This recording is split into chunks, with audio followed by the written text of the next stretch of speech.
Would you look at this? Look at what I'm playing. Yume Nikki Dream Diary. Which is a game I have actually finished already. Sorry to disappoint anyone who wants to see me play it for the first time ever. But, I've actually finished this game twice now.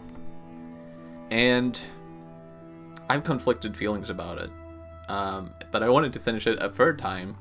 So, I played Yume Nikki a year ago, and I recorded everything. And at the time, I had very, weird feelings about the game. But in retrospect now, it is a game that had a lot of impact on me, and it influenced me a lot, and I even made fan art, and it's weird because at the time I was so weirded out by it. I didn't understand, I didn't really fully get it, but I think it's not really a game in a sense. I feel like it really is someone's very personal journal. I think that is something interesting about the game, and I would really like to talk more about just Yume Nikki in general as I play this game, so that is a good way to just talk more about Yume Nikki. So let's start.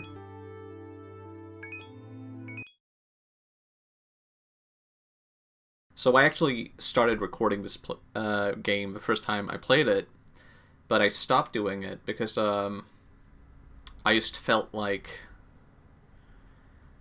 I don't know, I felt a bit disappointed at first, and I felt like this is not going to be the same thing as me playing Yume Nikki, and I didn't just want to complain.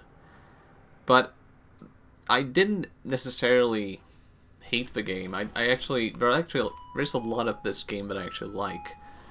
But it's not Yume Nikki, really. I mean, just look at it. It's a platformer. I can only move left and right. And, Yume Nikki, it's very special when someone puts something very personal into it. Almost like, I think it is a dream diary, a real dream diary, the original Yume Nikki. And I think this, in contrast, is a team of people trying to live up to the horror aspect that it's gained over time. And that's not really what the original Yume Nikki was about for me. There was a sense of horror to it, definitely. Oh, look at this. Does anyone remember this scene? And what happens here? It is this scene. Yeah, isn't that weird? I didn't even comment on the fact that you don't start inside of a room, but that's a thing. And I think what this scene suggests is, I'm sorry to spoil this if anyone for some reason skipped directly to this. That's the ending of the original game. And I think this sets it up to be the sequel of the original game. I think that is the only conclusion you could draw from that, really. Yeah, but here's the room in full 3D. I would have expected Yume Nikki to look like a lot more, maybe, anime-oriented. I don't even know why I'm saving right now. It's not even saving, I guess. And I would have maybe expected it to look less realistic and more anime if someone made a Yume Nikki 3D official licensed thing. And this is a bit more realistic, but I think there was an attempt to capture, this horror international market, and that would have just not fit it. Look at this. Oh. Nasu. Super Nasu. I skipped it. And I'm not gonna play this for too long. I think... Oh wait, I should probably mention that I am actually working on a fan game for Yume Nikki. That is another thing that another aspect of this why I would like to talk about this game. And, I have been playing some Yume Nikki fan games. I didn't think I would maybe play Yume Tuki, since that's the biggest one. Because I didn't actually play a lot of it. I played that the least. because, well, partly was because I just didn't find that interesting, but Sai suggested I give it time. And I would like to talk more about, like, well, what do I consider to be important to a fan game? And what is it about other fan games that make me not necessarily like them? And am I even going to show anything from my fan game? Not really. I'm not planning on showing a single thing until it's actually finished. So that's going to be forever. I am possibly never showing it until the final release. And even then, I'm probably not going to try and talk about, you know, my thought process behind it, because I do think that was an interesting aspect to Yume Nikki. And I don't think that's important, but I think, oh yeah, I think that would serve the purpose of what I would want to put in this.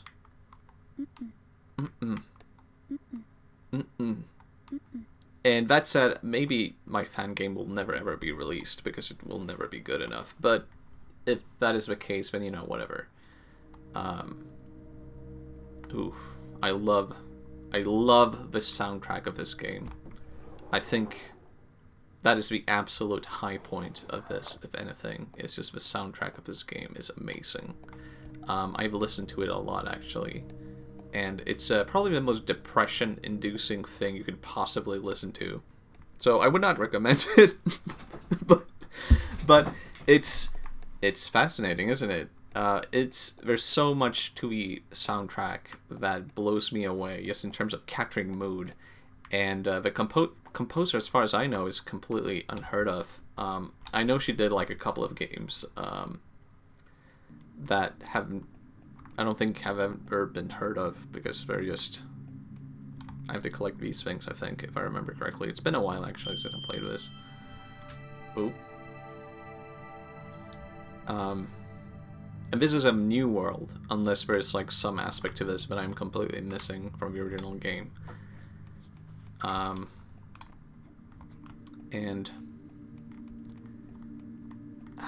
there's I think too much of a reliance on trying to get real with things, if you know what I mean.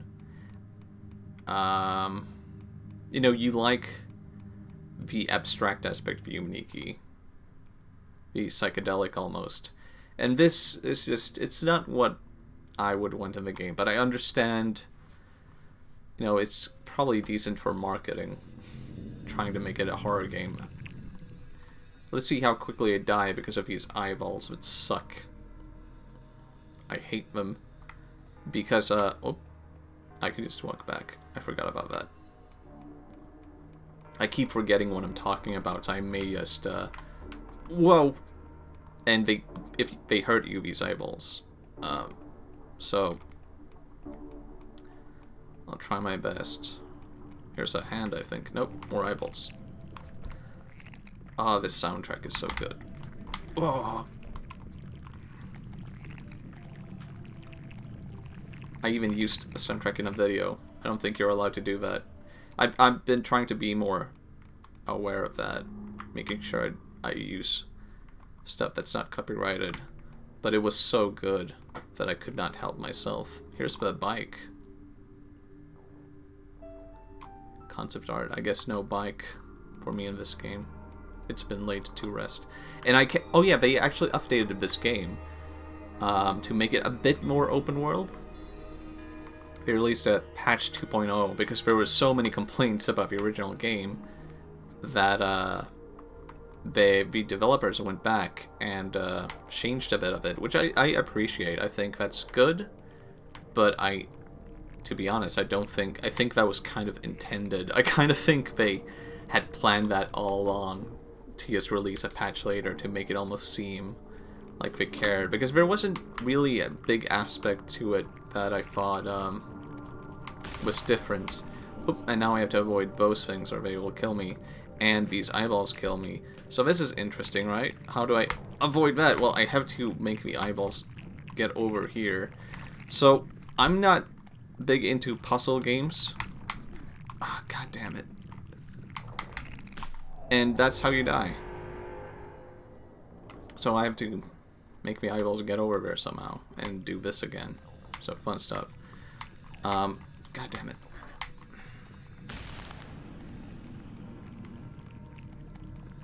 And this is where I turned off the original recording of the game, actually, when I first played it.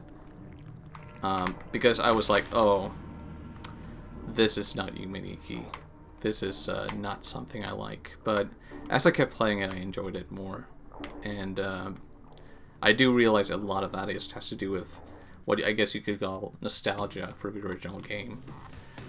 Oh yeah, this is also a part I did not like. There's a very generic villain to the game who's just a shadow man. And even his like, this is my least favorite soundtrack song because it's just so generic. If you wanted to make a villain, like, Yume Nikki has villains in a sense. Why not do that? I mean, it doesn't really have villains, I guess, but you could just, like, that's a point where I'll be like, okay, you know what, that is acceptable. Just do the thing. Just take something from the game, because this is not good. This is just like any other horror game. Not to rattle the developers too much. I know, I should say, like, I know it was probably really tough making this game, because as far as I know, there was a really small team of developers. I think it was maybe like 5 people or something like that.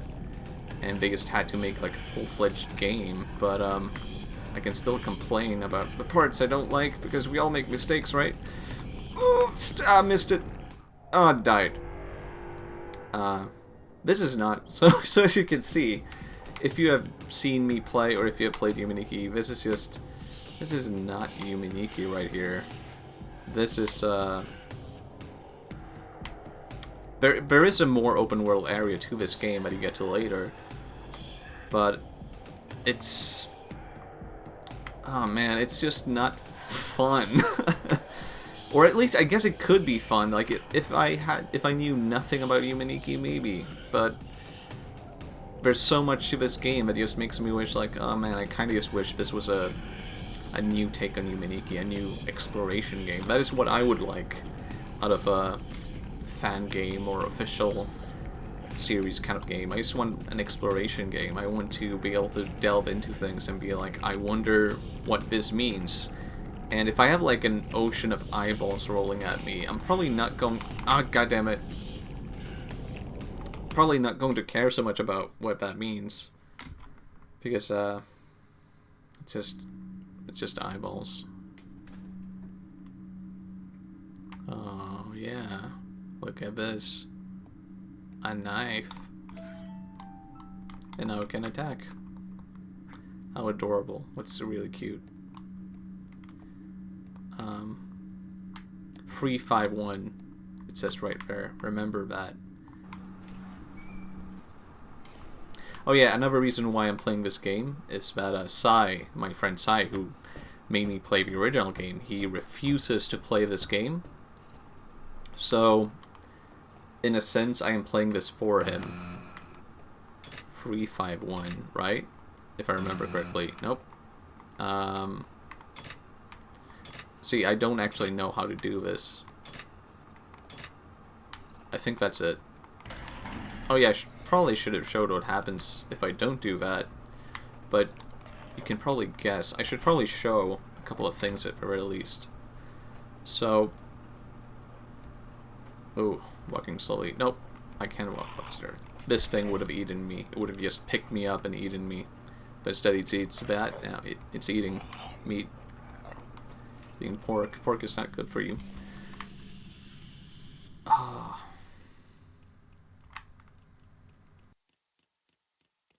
This is an aspect of the original game. Remember this, kids? But, I really wish I could have been in charge of this game. I wish someone had handed me this game and just been like, you do you. Make whatever you want out of this. Because this is a pretty cool aspect of the game. This is like very close to the original. I can't remember if that was a part of the original game. but I honestly can't. But it wouldn't have been this, what's happening now.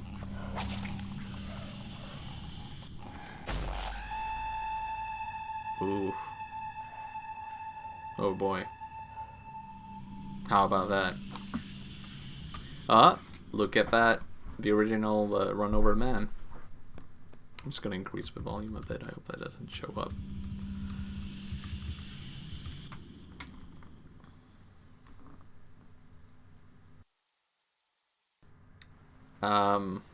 So here's the problem I see with that. This entire scene, this entire setup. Yume Nikki, the original game, was so low-key in its communication of what it meant. But a large part of that had to do with there was no concrete way of heading from point A to point B. There wasn't, you know, you stab the thing, then you meet the green man, run over man. There wasn't a sense. She's looking at me. That is actually really horrifying and creepy.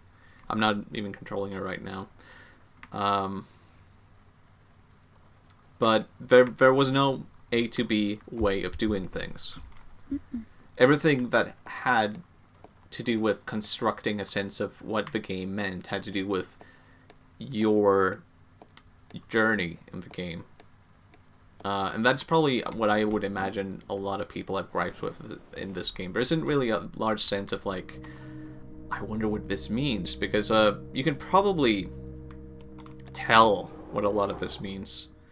Or it's, well, it goes two ways. You can probably tell either completely exactly what something means, or it feels too, like, abstract, which is, I mean, that's a positive thing, right? And I collected an egg, if I remember correctly, I guess, and this thing. So this is where we just were. But there was something else. If we go back, we can pick up something else. Just real quick.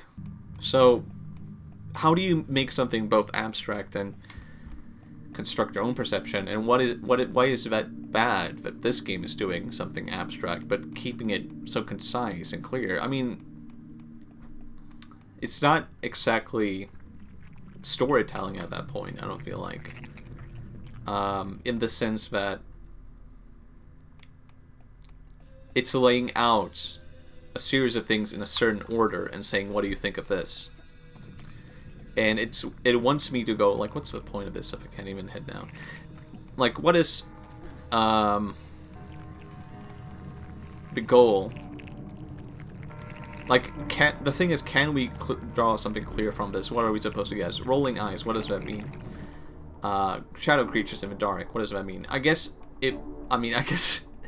now that I think about it, it's probably pretty clear, right? It's like this fear of when you're walking down the street at night, right? And you kind of feel like you both have no one seeing you, and at the same time, like, everything in the world is looking at you. It's kind of like this fear of, like, man, anything scary in the world could happen. But then the puzzle aspects of this just completely throws that out, where it's like, okay, I guess it's just a puzzle thing. It's just a puzzle game. Man, I'm sorry I can't keep up any, like, concrete thoughts about, like, the abstract stuff. Let me get back to that. If you want to make something abstract, you would not necessarily have it interact in this way, I don't think.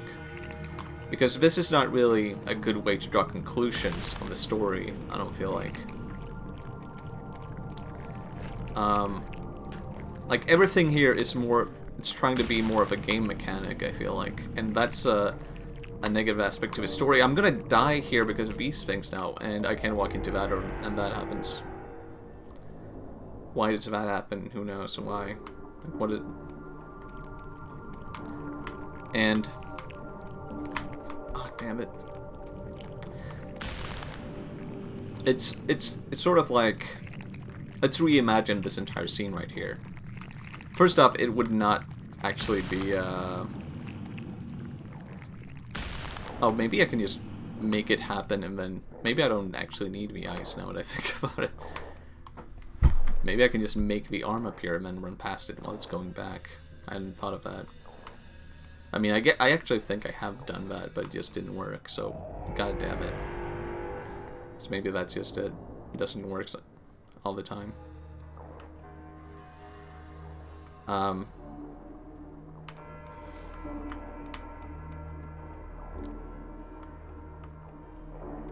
Okay, so let's reimagine this scene. In a Yume Nikki perspective. Yume Nikki perspective, it would be very open-ended. You could go anywhere here. You would probably end up somewhere else. And that kind of makes it, okay, well, what is this gateway world? What that leads us to other ways, other paths? What does this place mean? Well, it is just this running away from, shit. Literally. It is just running away from, just this weird nightly feeling, right? I'm guessing something similar to that. And the Yume Nikki way would be to have it very open-ended. Oh, it could mean it. But the thing is, you kind of lay that into the next abstract thing that happens. Like, how is this related to this? Maybe I get from here to another world. Maybe something happens in this world that you wouldn't, you know, necessarily see happen. Maybe it's like only 5 people out of 10. Yeah, half the people, that's the right word. Maybe half the people play the game only experience that one thing that you did. Well, I missed the thing I was going to pick up, so this was pointless. I'm sorry. No, wait, here it is. There we go, concept art. But I did miss something else too, I believe. But also, actually, I think if you go back and do the worlds again, something different happens, I believe. So maybe let's just do that. I think that was the case, at least for some worlds. Probably not every world. So let's try this again. Oh, yeah, look at this, something different. This is, well, you can probably guess if you've played the game who this is. And this is actually based on the original concept art from the original game, meeting Monoko, if I remember her name correctly, and I'm not confusing it for Monoe. Then this was the original room. You met her in the original game in the demo, or something like that. Whew. So yeah, I forgot about this. I completely forgot. Gosh. So this is a more abstract. Like if here it is, I'm doing the world again and something different happens. But if the world was more along the lines of this could happen if I go here, or this could happen somewhere else if I go here, that would have been more like experimental abstract storytelling. I'm trying to find Monoko. I think I have to chase her down. There she is.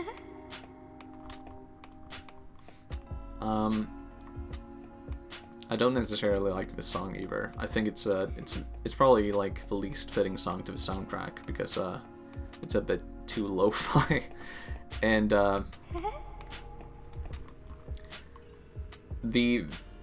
course every abstract game does not have to work that way, but it's just the core tenet of Yume Nikki. So how would you do it in a different game? Well, that depends on what you want to communicate with the game.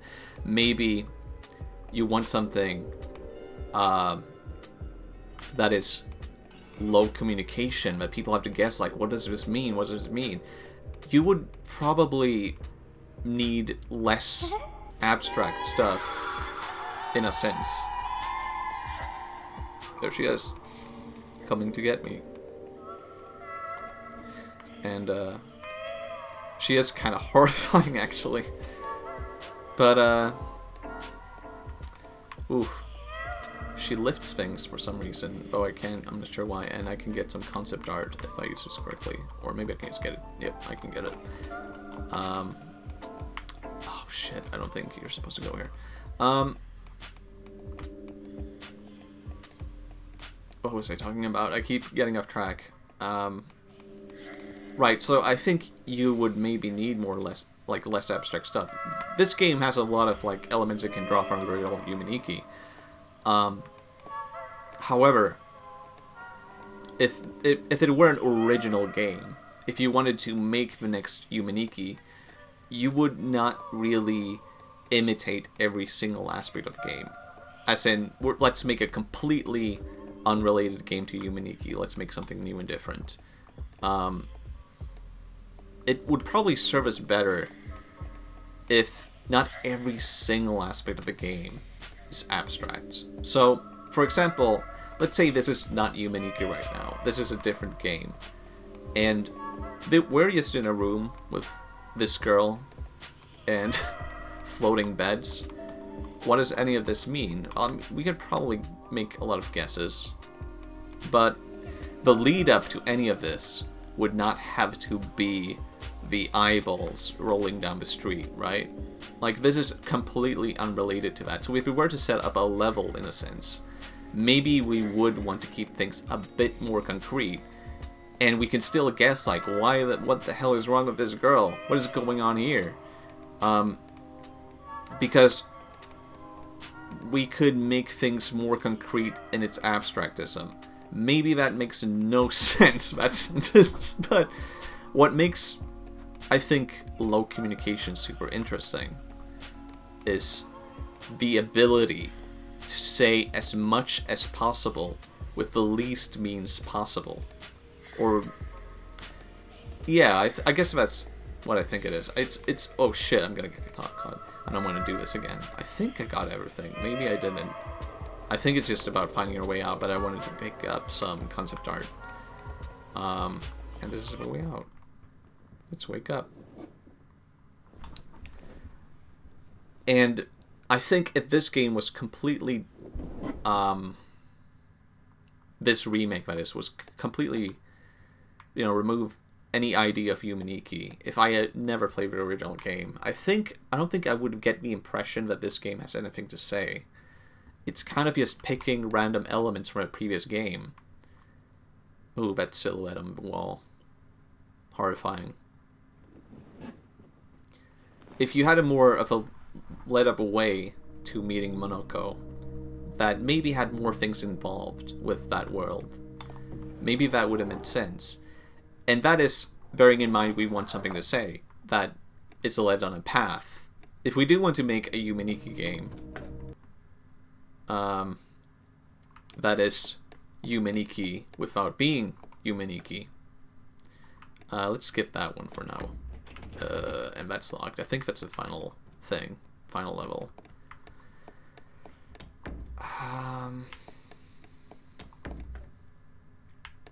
It's kind of hard to remember which way to go. This is the new world that was added with the patch, I believe.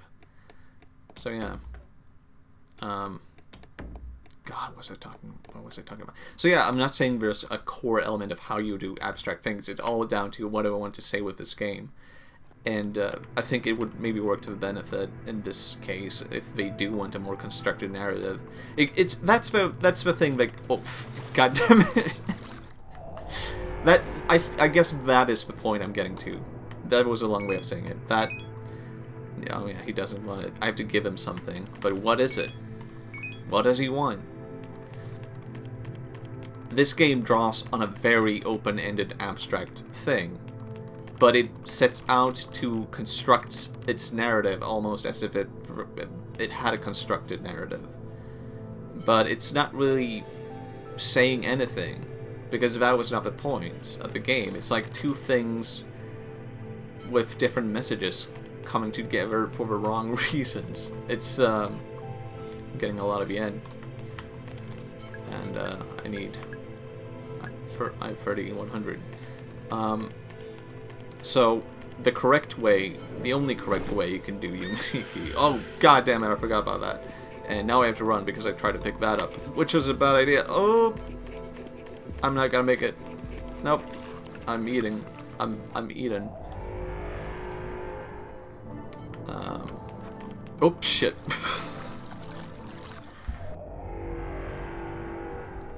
So, if you wanted to make this game in this way, this design, you need something to be said. That's the point I'm getting to. You actually need a constructed narrative, because it is a platformer. if you want to make Yume Nikki, you have to make it open-ended, an open world in a sense, because Yume Nikki is all about exploration in this weird... Oh, there she is. Oh god. And, yep. Oop. Run up. They did make, the bird people in this game a lot scarier.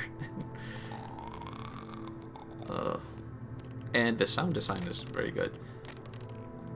So that is the biggest gripe I have with this game. It is someone making Yume Nikki with the design of something with a constructed narrative in its abstractism, but without actually applying a constructed narrative. It's trying to be open-ended, despite the fact that it's just not designed to be open-ended in how you play the game. That's the point I'm getting to. That makes absolute sense. I'm gonna take a sip of this drink.